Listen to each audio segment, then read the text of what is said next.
Oke teman-teman, kembali lagi di video review mobil EV. Kali ini salah satu mobil yang berhasil kita dadangkan adalah mobil yang sangat spesial. Karena dia meskipun dibilang kategorinya brand baru yang ada di 2024 ini, tapi ternyata secara diam-diam dealernya tuh udah merata di seluruh Indonesia. Kenalin, ini adalah VinFast tipe VF E34.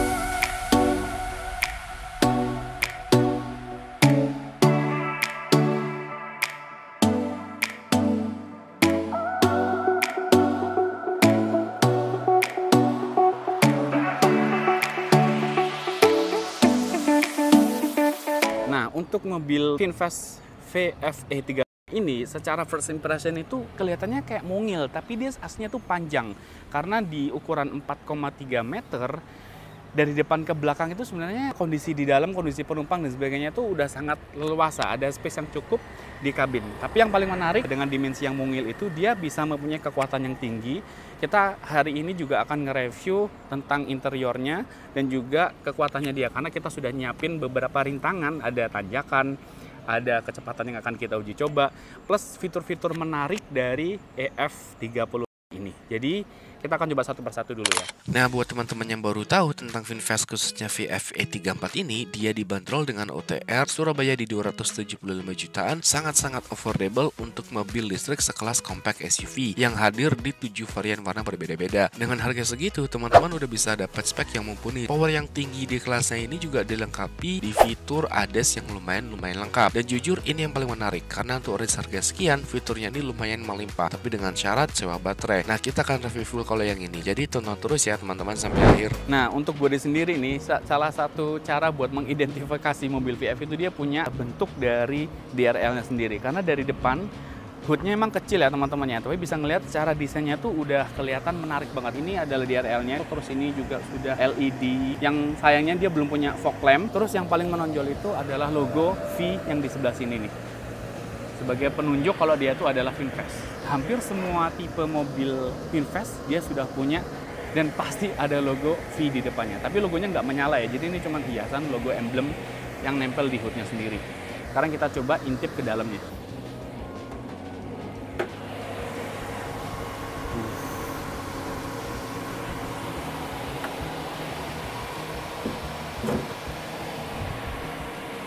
Nah, keunikannya ya, meskipun badannya kelihatan kecil dan ramping, tapi motornya sendiri tuh sangat bertenaga. VinFast E34 ini, dia powernya sendiri itu dari baterai sendiri ya, kita bahas itu dia di 42 kWh. Itu lumayan ya, karena dengan baterai kapasitas segede itu, dia bisa bawa mobil ini dengan jarak jangkau paling jauh di 300-an kilometer. Itu kalau kondisi prima single driver ya. Tapi kalau seandainya dia bisa bawa teman-teman atau seandainya passenger-nya penuh, dia bisa berkurang. Itu seperti yang dialami oleh user-user EV lainnya. Jadi teman-teman ketika beli mobil EV harus juga menimbang kalau seandainya baterai itu kapasitasnya bisa nempuh jarak jauh yang lumayan oke, tapi itu dengan kondisi tertentu. Nah, cuman salah satu keutamaannya ya, dengan baterai yang seukuran gitu tuh, dia punya teknologi fast charging. Ini klaim dari VinFast-nya sendiri, dia bisa fast charging ke 70% dari total kapasitas hanya di 30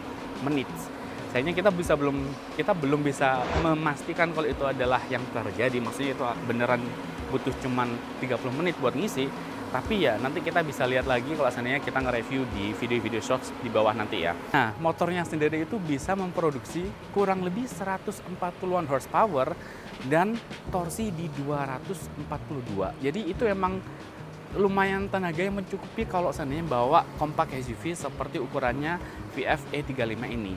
Nah, kita sebenarnya penasaran banget gimana pengalaman mengendarai mobil yang sangat-sangat unik ini. Maka kita akan coba hari ini test drive, kita akan mencoba naikin tanjakan, dan kita akan coba kecepatan maksimal dari E34 ini. Yuk, sekarang kita masuk ke dalam berarti ya. Nah, sebelum kita masuk ke dalam ya, gue pengen share mobil ini meskipun di range harga 200 jutaan itu, tapi dia punya fitur yang di SUV 300 jutaan aja kadang nggak ada, yaitu power back door. Cukup paling bawah, ini beneran repot sih sebenarnya. Tapi kalau udah tahu, udah cukup ditekan aja nih. Sudah terbuka secara otomatis. Dengan kapasitas bagasi 1000 liter ya teman-teman, kalau dilihat paling bawah, dan kursinya recline semua. Isinya di dalamnya sini masih ada Ya, nggak ada bahan serep ya, karena dia cuman ada itu tadi, repair kit sama portable charger. Sama ya itu standar ya kalau untuk pemadam sama segitiga. Oke. Nah, terus kalau seandainya mau nutup, cukup ditekan sini dan dia akan ngunci sendiri. Nah, ayo sekarang baru kita masuk ke dalam. Untuk pengaturan seatnya yang dibagi di barisan depan, dia masih manual, jadi belum elektrik. Jadi kalau mau dinaikin atau diturunin, agak harus dipompa dikit ya. Tapi it's fine lah ya, karena dengan range harga segini ya nggak bisa mengharap semua fitur tuh ada.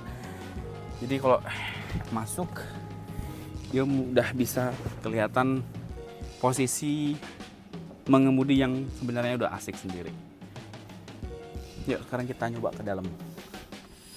Oke, sekarang teman-teman kita akan coba menyalakan VF E35 ini.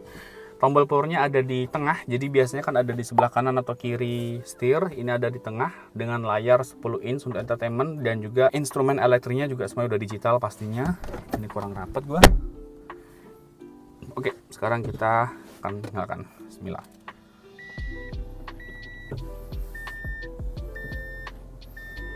Nah, pertama kali yang gua notice ya, itu tampilan di instrumen depan ini semuanya udah digital, ada beberapa opsi pengaturan dan juga ada beberapa informasi. Kalau dari awal dulu ini ada 3 mode. Modenya itu Eco, kenyamanan, comfort, sama sport, olahraga. Kita coba nanti di Eco dulu, terus kita geser ke kanan pakai joystick yang ada di setirnya. Ini adalah rute navigasi. Kedepannya katanya mau di-upgrade firmware-nya, jadi nanti bisa ngelihat informasi lokasi dari layar depan sini. Terus menggunakan Bluetooth untuk menyambung ke telepon. Bisa juga kalau kabel di sini dicolokin nih, untuk kabel USB-nya bisa juga nyalain Android Auto ataupun Apple CarPlay. Terus musik, habis itu kalau mobil EV pasti ada regennya ya, itu bisa ngisi baterai ketika kita menggunakan remnya. Kalau dari stand sendiri keterangannya kecil meskipun kelengkapannya di kanan kiri. Terus juga ada ini untuk wiper, ini udah bisa otomatis. Sebelah kiri ini untuk rating. Nah, ketika rating kita langsung otomatis nyalakan kamera 360. Ini dia VinFast itu karena bukan diproduksi, cuma dia ngambil inspirasi dari BMW ke Eropa. Jadi secara dia untuk penggunaan rating itu di sebelah kiri setir ya, bukan kayak mobil-mobil Jepang lainnya. Oke, ini untuk di dashboardnya sendiri kita oke. Sekarang kita nyoba ke layar entertainment 10 inch. Isinya ada apa aja nih? Ini di home-nya nggak bisa digeser-geser. Ini udah kayak punya iPad ditempel di sini ya, punya tab tempel di sini. Ada tanggal, musik, kontrol mobil, layanan kendaraan, kalender, panduan pemilik, baterai, semuanya. Kita coba 360 dulu. Nah, ini teman-teman yang paling gue suka nih. Dibanding mobil yang pernah gue pakai sebelumnya, 360-nya tuh kameranya dia tajam. 360-nya lihat kanan kiri. Oh, bisa lihat ke belakang juga. Oke. Kalau lihat 3D bisa diputar nggak? Oh, bisa dong. Ini bisa melihat kondisi mobil plus di kanannya. Ini cakep banget sih ini. Dan sangat responsif ya, teman-teman bisa lihat sendiri tuh. Mobilnya goyang dia. Sangat-sangat responsif. Kalau ini 2D-nya. Di belakang sudah ada penanda kalau dia mau nabrak atau gimana. Terus depan juga ada penanda, merah itu udah nabrak, kuning itu potensi, hijau itu aman. Ini adalah pengatur AC. Ini pengatur kipasnya. Terus ini ada defogger, ini untuk hazard sama power backdoor bisa diklik dari sini, dia ngebuka di belakang secara otomatis. Jadi enak kalau seandainya supir nggak perlu turun dari mobil ya buat ngatur. Ini cuman slot buat penyimpanan, bukan buat charging. Terus rem tangan masih manual dia. Handbrake-nya masih manual. Kalau untuk transmisi dia udah knob ya, jadi diputar ke kiri ke kanan. Kita sekarang di M, reverse, drive. Oke. Sebelum kita berangkat, kita mau nyobain ini ya, kedapnya mobil ini ya. Di luar kan ada ngaji tuh. Coba kita dengerin kalau jendelanya kita buka. Kenceng ya suaranya ya. Tapi kalau ditutup sudah lumayan kedap karena suara gue sendiri udah mulai kedengar. Jadi oke, kedapnya kita dapat. Sekarang kita akan nyoba test drive mobil ini, kita bawa ke jalan di Cimon. Yuk, bismillahirrahmanirrahim ya. Kita masuk di D. Oke, kita mulai. Ini pertama kali yang gue notice ketika bawa mobil ini tuh sumbu putarnya yang benar-benar tajam, dan itu gue suka. Soalnya untuk di SUV lain dia nggak ada yang bisa setajam ini nih. Jadi kalau semisal kita memutar di sini ya, itu kalau mau putar balik tuh bisa langsung dapat tikungannya dia. Tuh. Nah, jadi emang secara badannya tuh nggak sebongsor SUV pada umumnya, tapi kalau untuk tipe E35 ini dia keunggulannya adalah di sumbu putar yang sangat-sangat menikung. Jadi gampang banget dan pastinya lincah kalau dipakai di jalan. Kita sekarang masih dalam area perumahan ya. Kita akan coba pindah mode ke Eco dulu. Kita coba yang paling basic.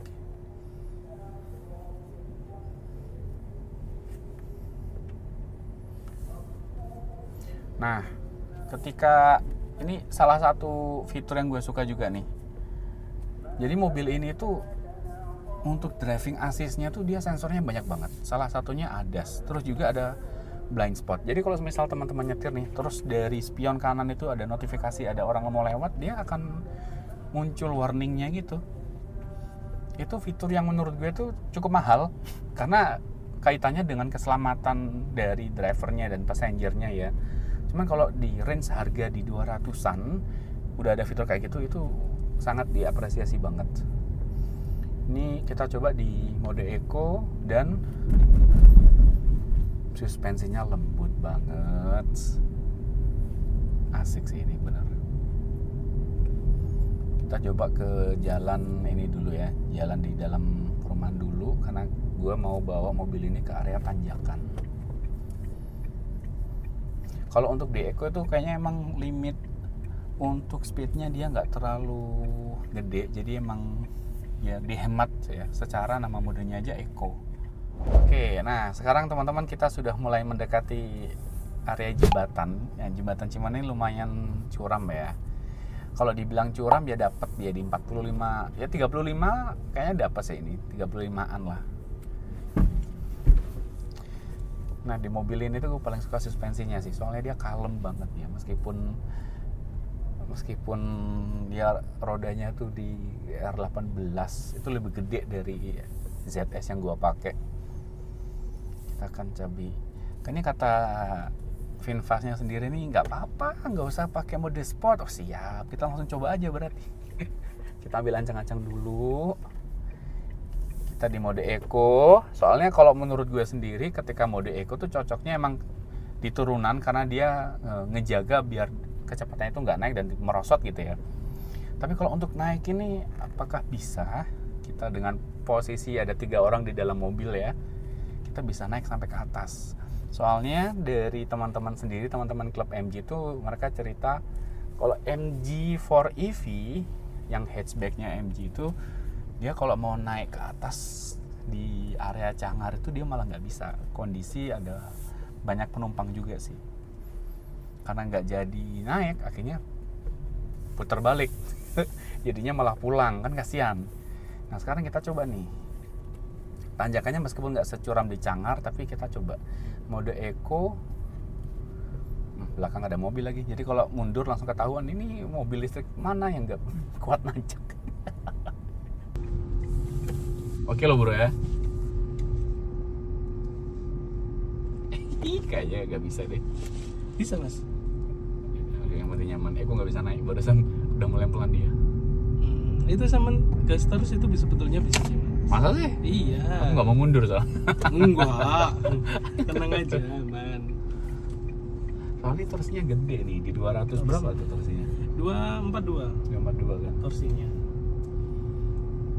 Nanti coba lagi tuh. Kalau bawah ini comfort. Kalau yang bawah Eco. Eco. Oke. Biar? Lebih ke kontrol, jadi untuk ngeremnya nggak terlalu. Oh iya, karena dia kayak ngelimit gitu ya. Iya. Ini aku nggak ini loh, nggak ngerem, dia udah pelan sendiri dia. Jadi untuk kita santai. Tapi hill assist juga nyala kan secara kan? Iya, tetap. Oke, nyoba dulu. Ini sumbu putarnya. Nah, terus ini emang secara mobil VinFast ini jadi salah satu bisa dibilang pioneer lah ya untuk mengenalkan sistem sewa baterai di apa namanya ekosistem mobil EV di Indonesia. Karena secara mobil EV lainnya di brand-brand lain juga mereka jualnya itu ya beli putus.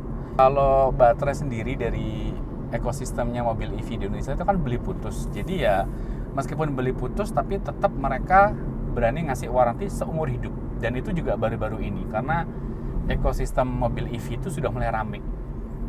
Dulu kita sempat dikenalin mobil Hyundai dengan Ioniq-nya mereka yang dirilis, itu pun dikasih garansi hanya di 4 tahun aja. Tapi habis itu dikenalin mobil-mobil lainnya, mereka berani ngasih garansi baterai seumur hidup.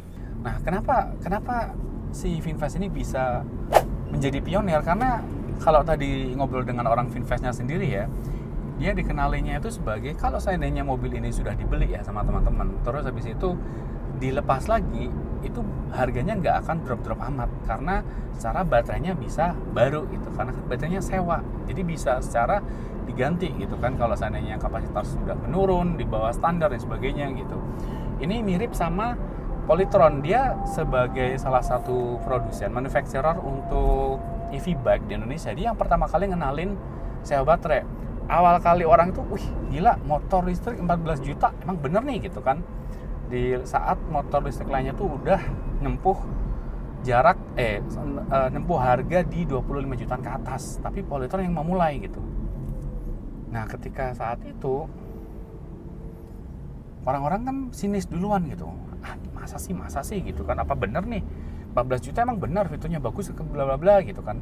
Tapi ternyata kalau di long term, ternyata keputusan untuk nyewa baterai di Polytron itu jadi salah satu pendorong penjualan Polytron yang paling tinggi. Kenapa? Karena targetnya adalah Gojek. Jadi orang yang paling sering di jalanan itu kan, kita matematikanya gini, ketika EV bike dikenalin terus dipakai sama orang yang sering menghabiskan waktu di jalan untuk bekerja ya, kayak semisal teman-teman di Gojek ataupun Grab itu, mereka sehari itu bisa nempuh kurang lebih 100 km lebih. Sedangkan satu kali charging Polytron itu dengan range di 130 km, itu berarti kalau teman-teman Gojek semakin lama di jalan sampai 200 km lebih, mereka akan jatuhnya lebih hemat. Pasti baterai ketika sering dipakai dia akan mulai aus. Semua baterai EV, baik itu mobil ataupun motor, dia akan mengalami degradasi. Yang awalnya bisa, let's say mobil ini kan bisa kapasitasnya kan di 44 kilowatt ya. Ketika sudah dipakai setahun 2 tahun pasti akan menurun, dan ketika sudah menurun jarak tempuh berkurang, terus kapasitas juga untuk membawa orang banyak nggak bisa, speednya nggak bisa kenceng juga gitu. Jadi akan mulai ada degradasi dari sisi performance dan kualitas. Tapi kalau disewakan, kita menyewa, jatuhnya performa dari baterai itu akan bisa tetap optimal, karena itu menjadi tanggung jawab dealer untuk mengganti baterai yang sudah mulai aus itu tadi. Nah, Polytron dengan metode seperti itu mulai merasakan keuntungannya di long term. Jadi sekarang mereka udah mulai banyak dapat penjualan-penjualan, bahkan udah mulai ditiru sama manufacturer EV bike yang lain. Jadi mereka udah mulai menyewakan baterai-baterai bawaan dari dealernya juga. Nah, itu kayaknya nih, ini cuma menebak ya, kayaknya mau dilakuin oleh si VinFast ini tadi. Cuman yang paling gue appreciate yang paling gue apresiasi adalah VinFast ini diam-diam dealernya udah dibuka di seluruh Indonesia. Jadi diam-diam bahkan di kawasan Surabaya, oke lah Surabaya karena dia ibu kota provinsi ya. Tapi Mojokerto loh bro, Mojokerto itu kan kota yang agak sedikit luar Surabaya banget ya. VinFast dealernya udah ada. Dealer dengan merek-merek seperti MG, apalagi BYD, ya mereka buka, tapi kan masih di kota-kota besar.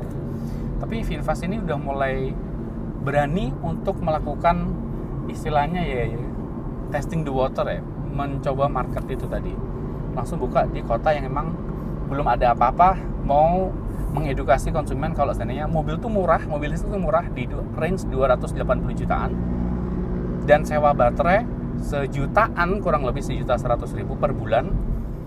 Tapi dengan garansi seumur hidup, jadi bisa itu tadi balik ke pengoptimalisasi dari penggunaan baterai itu sendiri.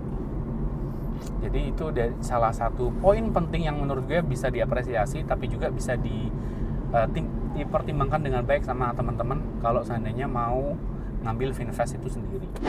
Nah teman-teman, itu tadi pengalaman berkendara pakai VF E35. Ini lumayan menarik sendiri karena teman-teman sudah lihat kecepatannya, kenyamanannya. Kalau dari teman-teman sendiri, metode subscription baterai untuk EV itu apakah worth it apa enggak? Coba komen di bawah. Kita akan ketemu di video berikutnya ketika gue nyobain MG ZS EV. Terima kasih sudah menonton dan see you on the next one.